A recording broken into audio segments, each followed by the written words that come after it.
bagaimana cara kita mendapatkan supaya kita atau mendapatkan keimanan itu menyelaraskan akal dan keimanan kita itu. Tentu saja kita perlu yang namanya hidayah. Kita perlu petunjuk dari Allah dan kita nyasar.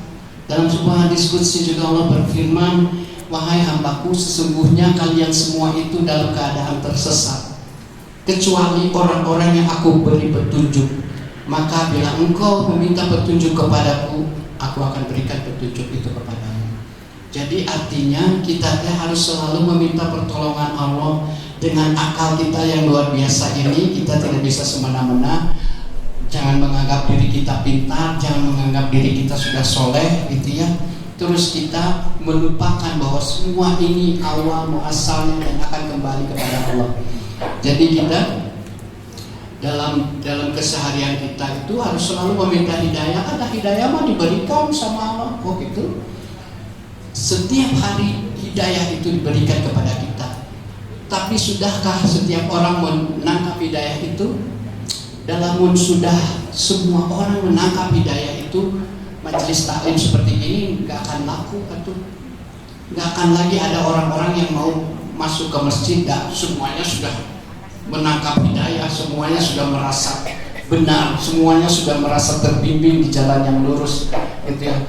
Dengan adanya banyak majelis taklim, masjid-masjid di mana-mana, gitu, artinya masih banyak orang-orang yang ingin sekali mendapatkan ridho Allah untuk mendapatkan jalan yang lurus, untuk bekal kita kembali membawa amal-amal terbaik kita sesuai yang disyariatkan oleh Allah. Jadi bagaimana caranya untuk itu? Kita selalu meminta kepada Allah. Rasulullah dari Ummu Salamah menyampaikan, oleh seorang sahabat Ummu Salamah ditanya. Ummu Salamah adalah salah seorang istri Rasulullah. Ya Ummu Salamah, kamu kan sering bersama Rasulullah ya. Terus apa doa yang sering didawamkan oleh Rasulullah dalam kehidupannya sehari-hari? Lalu Ummu Salamah menyampaikan, beliau sering sekali mendawamkan doa, ya muqallibal qulub tsabbit qalbi ala dinik. Rasulullah yang sudah dijamin surganya sama Allah, yang sudah dijamin tidak punya kesalahan, gitu ya, dijauhkan dari segala kesalahan, masih berdoa seperti itu. Wahai Allah yang maha membolak-balikan hati, tetapkan hatiku di dalam agamamu. Lantas Ummu Salamah bertanya, ya Rasul, karena mengetahui kualitas Rasulullah gitu ya, yang dijamin, maksudnya dijamin surga sama Allah. Ya Rasulullah, kenapa engkau masih berdoa seperti itu? Wahai Ummu Salamah, ketahuilah, hati setiap manusia itu ada di dalam jari jemari Allah setiap harinya. Jadi hati itu dan Allah bisa membulak-balikannya kapan saja. Allah menurut kehendaknya bisa menunjukkan kepadanya jalan yang lurus, dan bisa juga Allah menyesatkannya kalau dia menghendaki gitu. Jadi artinya setelah itu Rasulullah ingin mencontohkan kepada kita bahwa Allah itu maha kuasa, Allah itu yang mengendali atas hati kita. Jadi segala sesuatunya mintalah pertolongan sama Allah, mintalah petunjuk sama Allah. Mau apapun, mau dalam memasak, dalam nahar cai, dalam ngagodok indomie ya, ngagodok indomie teh indomie naheula digodogkeun atau cai naheula digodogkeun. Itu teh petunjuk. Da aya nu ngagodogkeun indomie naheula. Jelema baluk. Jadi maksudnya artinya jangan dianggap bahwa itu bukan petunjuk Allah, itu adalah petunjuk Allah. Dan ada sekarang mah, ini mah cenah airnya indomie harus dibuang supaya apa? Supaya sehat. Supaya sehat. Peret. Da eta teh indomie lamun digentos cainanya. Tah eta teh enak cenah. Si ibu mama langsung teh enak cenah. Dan kenapa indomie di tukang cuanki eta raos pisan? Kunaon? Sabaraha kali eta kabayang indomie di dieu? Eta dedek naon tah? dedek naon formalin dina eta atuh dina panggodogan si tukang eta doa atuh eta teh pastikan wah lamper makanan gurih makanan raos pisan bari jeung rada naon teh cangor lamun buah mah apa sih lamun dirasa mah gigi apa coba kalau dina mie naon gigi wah gigi mah dirasa sangu dina buah cangor tak dina indomie naon ya maksudnya belum matang banget gitu kan sok mau dituang teh itu sok rada terasa teh tetapi eta teh ponyo we komo pas dilepetkeun basona kan di indomie asa gitu kan itu kan gimana si orang teh gitu eta teh petunjuk gitu ya tidak kakak elok untuk sok seuteuh entok akan cuanki hampura ya mah sok galohan cuanki sekarang jangan masalah dokter. Jadi itu maksudnya tuh ini hubungannya sama petunjuk apapun itu kan digunakan akal ya. Nah jadi untuk memaksimalkan akal itu maka itu mah nafsi nanti kembali lagi kepada diri kita pribadi masing-masing bahwa kalau kita diberi petunjuk sama Allah maka Allah juga akan memberi petunjuk kepada tukang cuanki ya bagaimana caranya supaya tetap laku tetapi untuk ngadedekeun teh formalin dina tempat mulutna eta ya. Semoga Allah menyempurnakan amal-amal mereka. Amin. Dan memberikan penghasilan yang cukup untuk mereka. Nah, jadi kita perlu hidayah. Kalau satu saja itu teh cuma hidayah. Tetapi kalau banyak, kita tuh cuma cukup satu hidayah teh atau banyak? Banyak. Pasti banyak. Dalam itu mah nyasar. Kita misalnya hanya pengen hidayah, ya Allah berikan hidayah aku dalam mendidik anak, selesai. Jadi untuk urusan yang lain-lain, untuk mengurus diri sendiri, untuk memilih baju, untuk tidak diberi hidayah sama Allah. Untuk membahagiakan suami tidak diberi hidayah sama Allah. Untuk pergi ke majelis lain tidak diberi hidayah sama Allah. Untuk memilih kendaraan, angkot, kendaraan pribadi atau apa, jalan kaki, hadir ke sini sudah tidak diberi hidayah sama Allah. Nah, kalau itu yang dikehendaki, itu cuma satu hidayahnya saja. Apakah orang bisa dengan satu hidayah saja mengalami panjangnya kehidupan gitu ya, katakan sekarang 50 tahun, 40 tahun, 50 tahun gitu, hanya dengan satu hidayah? Tentu tidak mungkin. Nah, hidayah kalau banyak namanya hudan. Dan hudan itu seperti yang Allah firmankan, "Zalikal kitabul la raiba fihi hudalil muttaqin." Ya, pasti Bunda lebih jago nyanyinya ngajinya ngaosna dari saya dan lebih hafal ayatnya. Jadi tidak ada keraguan di dalam kitab ini, dia petunjuk bagi orang-orang yang muttaqin, orang-orang yang bertakwa. Jadi itu kalau banyak, makanya bagaimana kita cara mendapatkan hidayah itu, kita tingkatkan ketakwaan pertama, dan yang kedua adalah kita banyak berinteraksi dengan Al-Quran. Dan tadi alhamdulillah, masya Allah, saat saya hadir di sini juga disambut dengan lantunan ayat suci Al-Quran. Tentu saja itu sebagai bentuk interaksi Bunda semua dengan Al-Quran, karena inilah sumber petunjuk untuk kehidupan kita ada di dalam Al-Quran. Apapun itu permasalahan kehidupan kita, apapun itu keinginan kita dalam kehidupan, apapun itu strategi kita, rencana kita untuk kehidupan kita di dunia ini, semuanya ada di dalam Al-Quran. Kita hanya harus meluangkan waktu dan membulatkan tekad kita. Ya, semoga Allah memberikan pertolongan kepada kita, selalu melembutkan hati kita untuk selalu bisa berinteraksi dengan Al-Quran. Karena inilah dimanapun kita berada, apapun yang kita lakukan, kalau kita banyak berinteraksi dengan Al-Quran, Allah akan membimbing segala sesuatu yang ada di dalam diri kita. Pandangan kita akan dibimbing, pendengaran kita akan dibimbing, perilaku kita akan dibimbing, hati kita akan dibimbing, mulut kita akan dibimbing. Segala sesuatunya terbimbing kalau kita banyak berinteraksi dengan Al-Quran. Karena segala sesuatu di dalam kehidupan ini tidak bisa dipisahkan dari kehidupan agama, dan agama itu sumbernya di dalam Al-Quran dan Al-Hadis.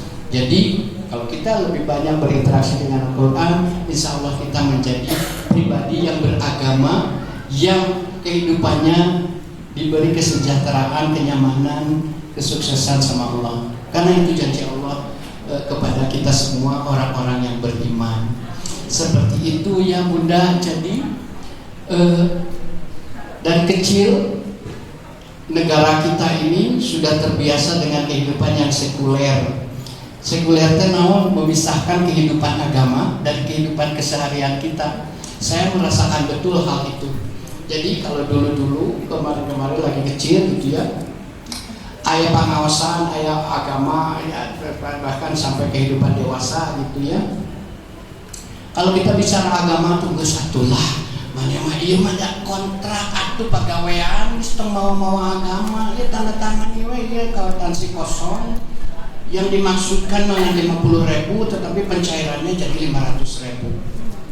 Padahal kalau ada agama di situ itu tidak mungkin ditandatangani kwitansi kosong seperti itu. Allah yang menjadi saksinya gitu ya, bahwa kita ini kalau 500.000 ya katakan 500.000 urusan ke saya kebagian dengan 10 perak, nah itu rezeki Allah, insya Allah berkah. Tetapi kita menjadi saksi bahwa segala sesuatunya dilakukan secara benar gitu ya. Mana yang mau ngomong agama tuh di majelis taklim, tuh di masjid, tuh di iya itulah di pesantren, atau ngomong di kantor, atau ngomong di sekolah, atau ngomong di pasar, atau ngomong di perkantoran gitu ya. Itu kesalahan fatal kita memisahkan kehidupan agama dari kehidupan kita. Karena apa? Karena kita terlalu mendewakan akal. Tidak ada cahaya iman di dalam akal kita sehingga kita menjadi orang-orang yang sekuler.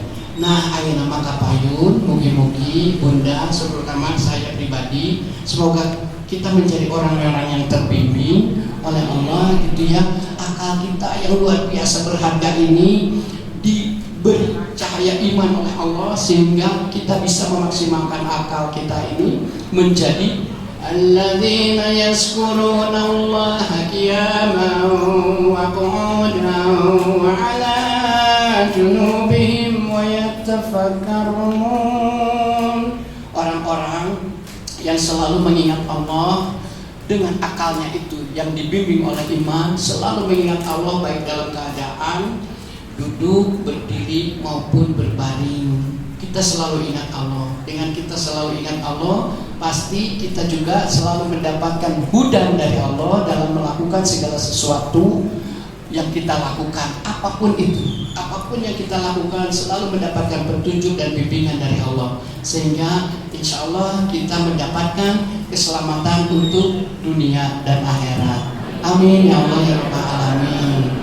Sakitu panginten Bunda anu tiasa kadugikeun ku saya segala rupi kakirangan eta mah murni kakirangan abdi, kebodohan abdi, segala sesuatu kebenaran hanya milik Allah. Dan kalau misalnya mau ada sesi tanya jawab, maka mudah-mudahan saya diberi amanah oleh Allah untuk bisa menjawab apa yang dipertanyakan kepada saya. Subhanaka Allahumma wa bihamdika asyhadu an la ilaha illa anta astaghfiruka wa atubu ilaik. Wallahu muwaffiq ila aqwamit thoriq. Wassalamualaikum warahmatullahi wabarakatuh. Iya, teteh mangga Pak MC dulu teh itu terus aya nu ya mangga. Ibu-ibu mana yang mau bertanya? Cung. Oh iya, silakan. Iya. Iya teh. Waalaikumsalam warahmatullahi wabarakatuh.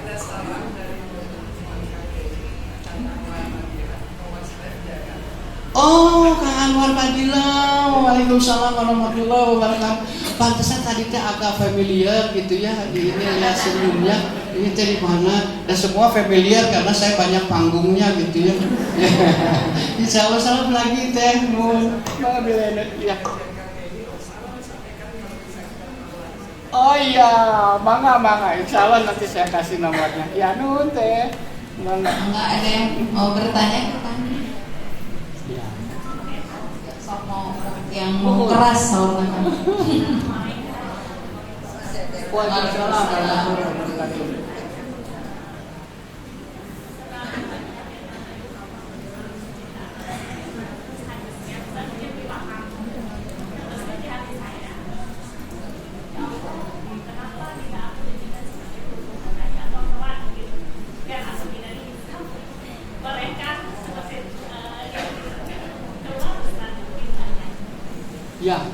Bolehkah aku tidak dihisab gitu? minta dijadikan tumbuhan atau hewan saja. Oh, minta jadikan tumbuhan. Setelah Ya. membaca tentang penciptaan manusia di Ya. hadisnya, ternyata kan kita itu pada jaminan Ya. oleh yang dimanapun. Ya. Terus saya terbesit hati, ya Allah, kenapa sih Allah menjadikan tumbuhan atau saja? Bolehkah? Ya, bolehkah bercita-cita seperti itu gitu ya? Ya, maka ayo sanes deh. Maka ada yang mau bertanya? Mohon mangga. Teteh sekedap ya.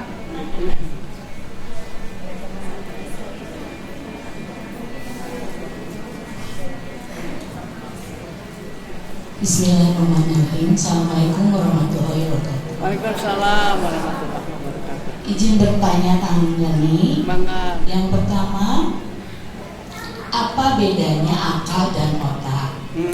Kemudian yang kedua, akal itu dalam diri kita ada di mana?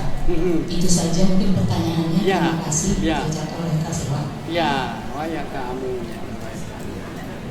Ya, kita berusaha jawab dulu ya, Teh. Tadi pertama dari Teh Wiwin. Iya, Teh Wiwin ini cita-citanya luar biasa.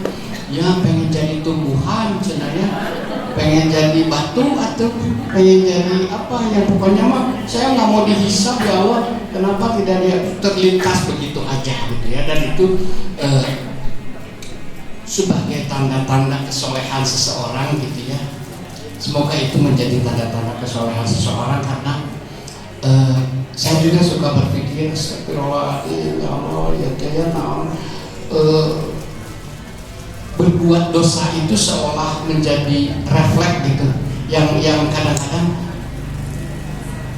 dirasakannya setelah dosa itu terjadi gitu. Astagfirullahaladzim, ngomongin batur, astagfirullahaladzim, padahal tadi teh bumi teh nya wah orang panggil si anu wah ngomongin si anu ya, tapi pas pernah terima ya kumaha mah alhamdulillah ya ari saya kumaha kabarnya nya yes. Padahal mah ya karena menanyakan hanya kabar saja gitu ya, kita menjawab alhamdulillah ya saya yang puguh saya tamandanya perawatan oke atuh deh ngomongkeun deui batur. Setelah lepas dari situ aduh astagfirullahaladzim ngomongkeun deui batur. Jadi itu semoga menjadi tanda-tanda kesolehan Teh Wiwin atas, karena kalau kita sudah khawatir dengan segala sesuatu amal keburukan yang kita lakukan, artinya kita akan selalu menjaga diri untuk menjauhkan diri kita dari segala sesuatu yang buruk. Tetapi berkenaan dengan apakah boleh atau tidak, nah ini boleh atau tidak Maya pasti harus ada dalilnya gitu. Dan saya ingin mengambil satu dalil aja tentang takdir gitu ya Teh Wiwin. Jadi kita ini Pak hadir di dunia ini juga sudah menjadi satu takdir dari Allah gitu ya.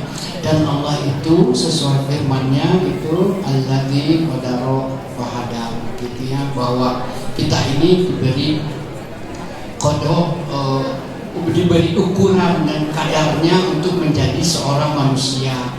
Jadi ada tugas menjadi seorang manusia itu apa? Tugasnya itu ibadah. Salah satu bentuk ibadah itu adalah apa? Adalah syukur gitu ya. Nah, kalau kaitannya ke sana, Teh Wiwin boleh apa enggak gitu. Allah itu sudah mentakdirkan kita, dan takdir itu ada takdir mu'allaq dan takdir mubram gitu ya. Takdir mu'allaq itu takdir yang masih Allah masih memberikan peluang untuk kita bisa berkontribusi di dalamnya gitu ya. Misalnya kalau kita ingin menjadi kaya gitu, Allah masih memberikan peluang untuk kita turut serta berkontribusi. Atuh berikan kontribusi dari kamu. Saya sudah takdirkan kamu ada hirupna gitu-gitu gitu ya. Hirupna di Cimahi, rumahnya 4x4 gitu ya. Ini ya. Tetapi saat kita mempunyai cita-cita, saya ingin kaya ya Allah, saya ingin tinggal di Jakarta, ingin tinggal di Pondok Indah dengan minimal luasan rumah saya juga 700 meter gitu ya, 3 tingkat ya Allah. Ya soal itu usaha kumaha Itu la yughayyiru ma bi anfusihim hatta yughayyiru ma bi anfusihim. Allah tidak akan merubah nasib suatu kaum sebelum kaum itu sendiri yang merubahnya. Jadi Allah memberikan peluang kepada kita untuk hoyong sok sing pintar atau sok sing buka networkingnya, sok bekerja lebih keras, sok lakukan segala sesuatu yang mendatangkan kekayaan, dan Allah membuka peluang-peluang itu gitu ya. Dan makanya banyak sekali orang-orang yang ditakdirkan oleh Allah menjadi orang kaya dan bisa memperbaiki, yang paling penting bisa memperbaiki derajat atau taraf kehidupannya. Tetapi ada juga yang namanya takdir mutlak. Inilah takdir yang sudah mandatori dari Allah, tidak bisa lagi dirubah-rubah gitu ya. Seperti kita ditakdirkan sebagai manusia, terus kita punya keinginan menjadi tumbuhan gitu ya. Allah sudah menakdirkan kita, dan kita ditakdirkan menjadi wanita gitu ya, menjadi wanita. Saya ditakdirkan menjadi pria, itu tidak bisa lagi dirubah-rubah gitu. Itu sudah takdir Allah. Jam kelahirannya sekian, wafatnya sekian, hidupnya akan bahagia gitu ya, hidupnya akan sengsara. Itu semua adalah takdir mutlak, tapi yang tidak bisa lagi dirubah-rubah oleh kita gitu ya. Kita ditakdirkan sebagai manusia, ya sudah sebagai manusia. Ditakdirkan sebagai wanita, ya sudah sebagai wanita. Nggak usah lagi kita berusaha untuk menjadi gaya, untuk menjadi kumisan, untuk menjadi gitu, atau dia diciptakan menjadi seorang pria. Nggak usah lagi kita merubah-rubah gitu. Udah, saya mau bawaan lahirnya itu dari, jadi di dalam diri saya mau wanita gitu. Terus dia berubah, bahkan naudzubillah min dzalik, jadi transgender gitu. Nah, banyak sekali yang terjadi sekarang itu. Nah, kekhawatiran itu jangan sampai kita merubah diri kita menjadi pribadi yang tidak bersyukur gitu ya. Ya, semoga keinginan itu sudah hanya berupa keinginan yang terlintasan aja, kan sah-sah saja juga gitu ya. Kita pengen jadi apa, menjadi apa, atau misalnya, tetapi keinginan itu terus aja kekeh. Setiap sekali bangun tidur saya pengen ada aja pengen, mungkin amit-amit ya, amit-amit ini mah mungkin janganlah ya. Karena ada kepercayaan yang bahwa kalau nanti teh dilahirkan kembali menjadi endog, menjadi batu gitu ya, menjadi bangkong gitu. Ada keyakinan agama yang seperti itu. Nah, mungkin kalau kita bercita-cita jadi gitu ya, mungkin ya jangan mungkin lah, janganlah ya. Pokoknya gitu ya, ada keyakinan yang ada reinkarnasi namanya. Reinkarnasi, mungkin saya ingin bereinkarnasi jadi tumbuhan supaya saya tidak bisa. Dan nanti kalau yang diyakini reinkarnasi, dan Tuhannya ada sanes Allah itu. Jadi nanti aturannya berbeda gitu. Nah, kitanya juga jadi para lugu lah gitu ya. Alhamdulillah, kita itulah nikmatnya Islam, nikmatnya iman. Kita diberikan itu gitu, bahwa kita tuh hanya bisa bersyukur. Alhamdulillahirabbil alamin. Ya Allah, terima kasih Engkau sudah menciptakan aku menjadi seorang manusia bergenre wanita yang sudah dewasa. Ya Allah, berikanlah kepadaku hudan, petunjuk bagi segala urusanku. Rabbana atina min ladunka rahmatan wa hayyi lana min amrina rasyada. Sering-seringlah mendawamkan doa tersebut. Doa itulah yang didawamkan oleh Ashabul Kahfi, para penghuni gua itu ya, saat meminta petunjuk kepada Allah. Ya Allah, limpahkan rahmat-Mu kepada kami, sempurnakanlah petunjuk bagi segala urusan kami. Dan dengan begitu, insya Allah Wiwin pun menjadi, dan kita semua menjadi pribadi-pribadi yang lebih bersyukur, yang lebih menikmati keberadaan kita sebagaimana Allah menciptakan kita. Sakitu bagi Wiwin ya, mungkin biasa atau mungkin biasa lebih kira-kira mungkin ya. Yang satu lagi adalah ya, akal itu apa bedanya akal sama otak gitu ya. Dan akal itu ada di mana? Akal itu ada di mana? Tuh di mana nyawa? Iya, saya harus menjadi onkologis namanya yang tapi jadi terem benda ya betul. Otak apa bedanya sama otak ya? Ya akal sama otak gitu ya. Jadi kalau ini saya mengutip gitu ya firman Allah.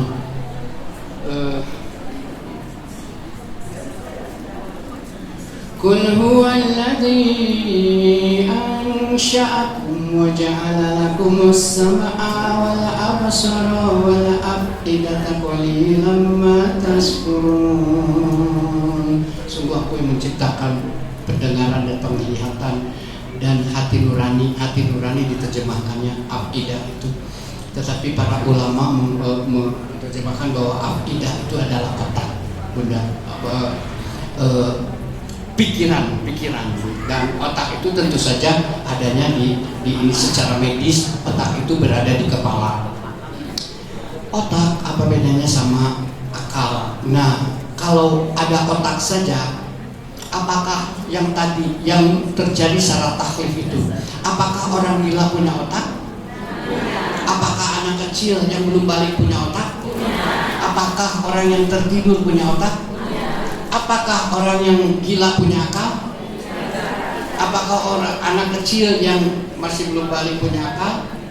Apakah? Nah, pertanyaannya ke sana ya, apakah akal? Nah, kenapa ketiga golongan ini dibebaskan dari syarat taklif oleh Allah gitu ya, melalui hadis nabinya dari Rasulullah Muhammad SAW? Tentu saja akalnya tidak dipergunakan, tetapi otaknya ada di sana.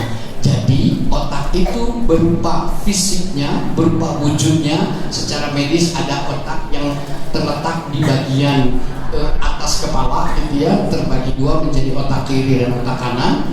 Nah, apakah otak ini bisa difungsikan? Otak ini bisa difungsikan dengan namanya akal itu gitu ya. Akal itu seperti tadi dalam uraian sebelumnya menjadi sarana untuk berpikir. Otak tidak akan bisa dipakai untuk berpikir kalau akalnya tidak menggerakkannya untuk bisa berpikir gitu ya. Jadi perbedaan otak dan akal.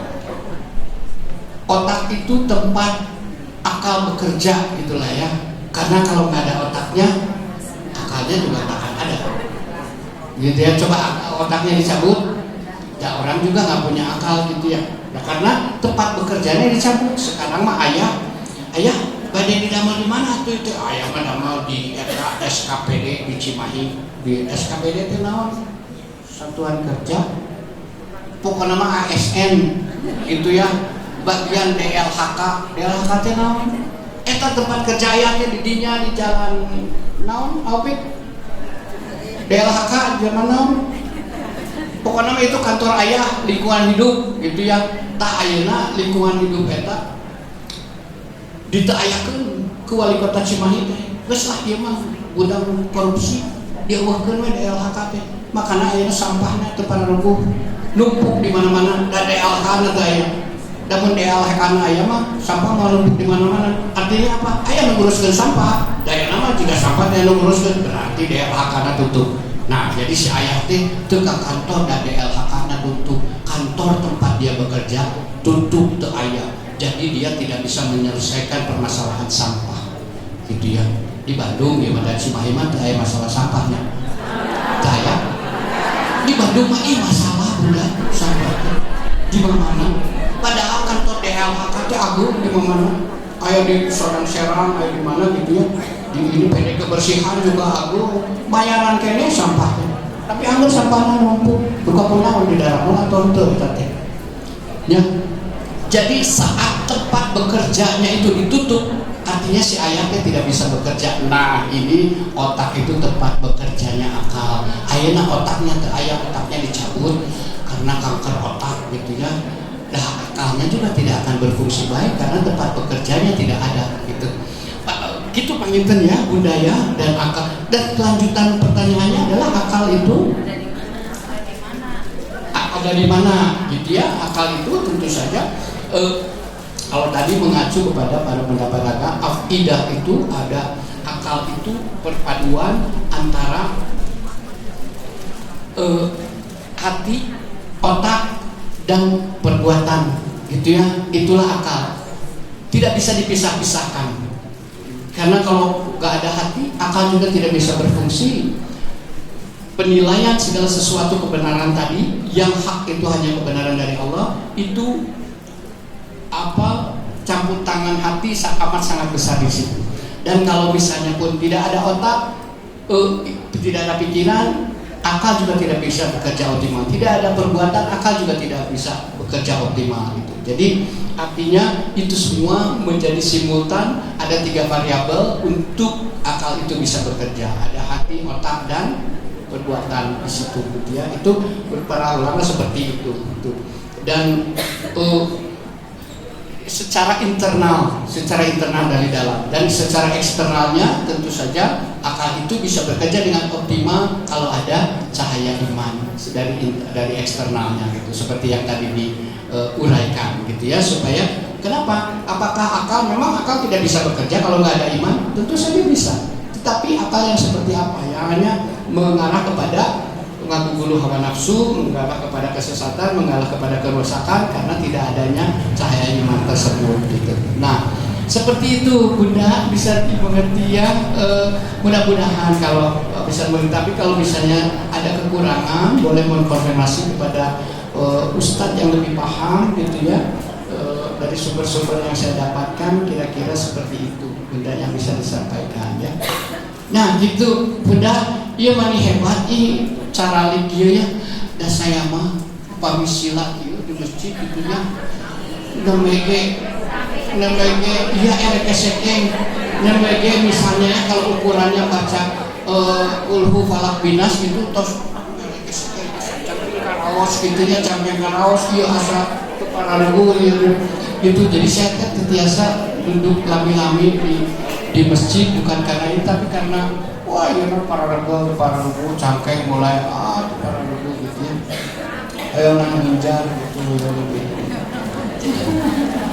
Ayo nang menjar sama saminya, sami kan dan. Sami alhamdulillah pamit itu saya ternyari ratering gitu.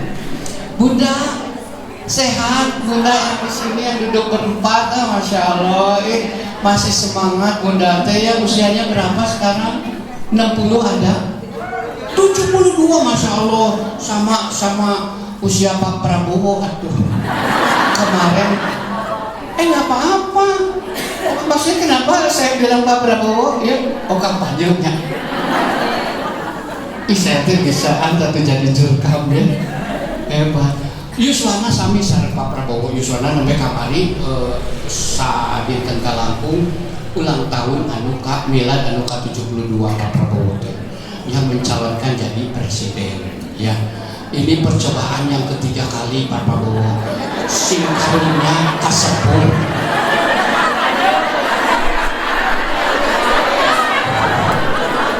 Singkarunya kasepur.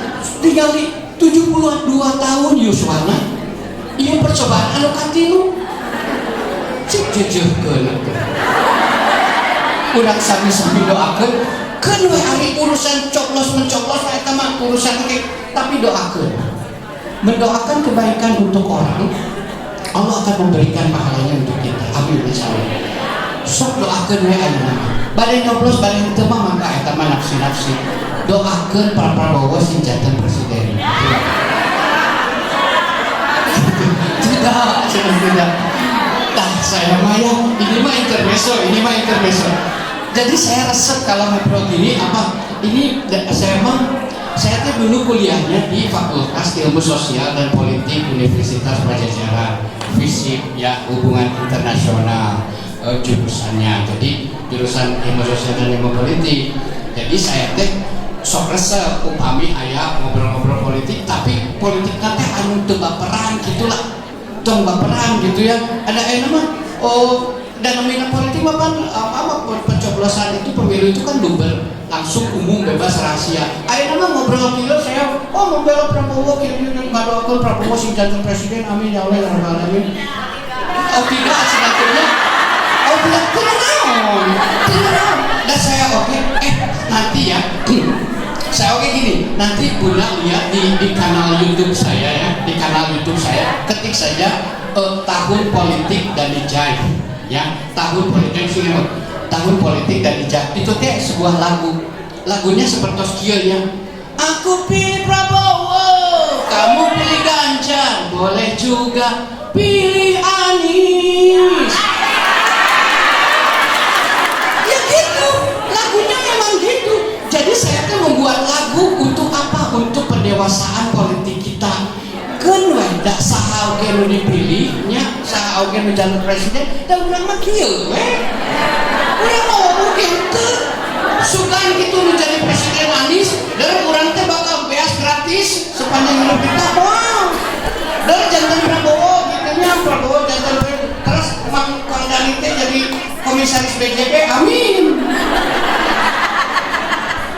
Doakeun eta gitu ya, maksudnya kita ada pendewasaan politik, nggak apa-apa. Dan kita sebagai sesama umat muslim mendoakan kebaikan untuk yang lain gitu ya, itu menjadi keharusan untuk kita. Adapun ketidaksetujuan, adapun jangankan kita sebagai umat, ulama juga mengenal kata ikhtilaf gitu ya, menilai kata itu. Jadi kita mah tetap harus berdamai sebagai sesama muslim gitu ya. Kita mah harus saling mendoakan, insya Allah kebaikan-kebaikannya menurunkan ridho rahmat Allah untuk kita semua, kebaikan dan kebaikannya untuk kita semua. Amin ya Allah. Gitu ya, bangga teh. Ya, alhamdulillah. Gimana, masih penasaran dialog sama Kang Dani? Iya, alhamdulillah ya. Sangat dinamis dialog semua kita lakukan pagi ini sampai siang, sampai nggak kerasa sudah mau jam 11 bunda-bunda yang mungkin mau ngejemput anak ya. Sebelumnya mari kita tutup dulu. Tapi sebelum ditutup mungkin Kang Dani mau memimpin doa. Aduh, masya Allah. Ya, memimpin doa. Masya Allah. Bismillahirrahmanirrahim. Allahumma sholli wa sallim wa barik ala sayyidina Muhammadin wa ala alihi wa sahbihi ajma'in. Amin ya rabbal alamin. Alhamdulillahirabbil alamin, hamdan syakirin, hamdan na'imin, hamdan yuwafi ni'amahu wa yukafi mazidah. Ya Rabbana lakal hamdu kama yanbaghi li jalali wajhikal karim wa azimi sultanik. Rabbana zalamna anfusana wa illam taghfir lana wa tarhamna lanakunanna minal khasirin.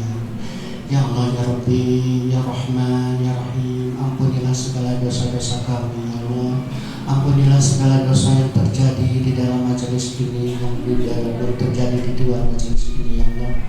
Perbaikilah kehidupan kami ya Allah, perbaikilah niat kami ya Allah, melakukan segala ibadah dan ketaatan hanya kepada-Mu saja ya Allah. Rabbana atina min ladunka rahmatan wa hayyi lana min amrina rasyada. Ya Allah, berikanlah rahmat-Mu kepada kami, sempurnakanlah petunjuk bagi segala urusan kami ya Allah, di dunia bagi bekal kami menghadap-Mu di akhirat nanti ya Allah. Berikanlah kepada kami kekuatan untuk selalu beramal soleh, untuk selalu melakukan amal-amal terbaik yang Engkau syariatkan ya Allah. Rabbana atina fid dunya hasanatan wa fil akhirati hasanatan wa qina adzabannar. Subhana rabbika rabbil izzati amma yasifun wa salamun alal mursalin. Alhamdulillahirabbil alamin. Assalamualaikum warahmatullahi wabarakatuh.